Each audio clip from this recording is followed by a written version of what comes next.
We finally have footage of Pokémon Scarlet and Violet running on Nintendo Switch 2. And guess what? The frame rate is way better, now appearing to be a nearly flawless 60 frames per second. Although I should note that there still appear to be some slight hiccups every now and then, as I did spot a few duplicate frames in going through the footage frame by frame. Like right here. You probably didn't notice, but I assure you it's there. And right there too. Furthermore, though Nintendo has confirmed the game will run at a higher resolution on Nintendo Switch 2, this new footage is only at 1080p. In any case, let's compare the game running on Switch 2 on the left to the original Switch on the right.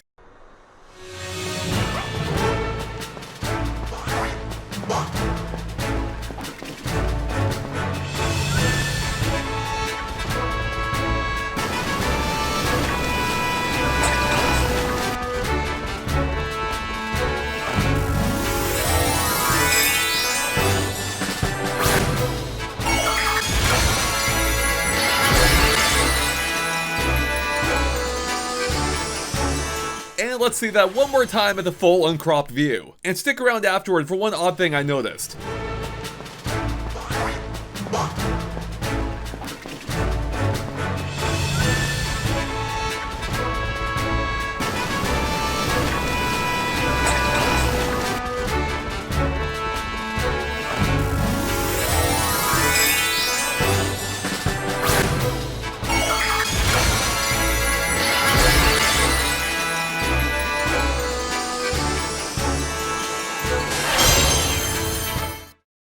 Yeah, that smoother frame rate sure is nice, isn't it? With the Switch 2's 60 frames per second being double the original Switch version at its very best. And I gotta give a shout out to Felipe over at Universal Nintendo for sending us the high quality footage from Nintendo today. Make sure to give them a follow if you haven't already via the link in the description below. Now as for that odd thing I noticed, well it actually involves the final battle scene, as I actually had to edit the footage on Switch 2 to stay in sync with the Switch 1 footage, because the Switch 2 footage ended up falling behind compared to the Switch 1, and I'm not 100% sure why this is. My best guess is that on Switch 1, the game is straight up skipping frames at some points, whereas that may not happen on Switch 2. In any case, that's a relatively minor detail that, as far as I can tell, will only benefit Switch 2. But there you go, that's Pokémon Scarlet and Violet running on Switch 2 compared to Switch 1.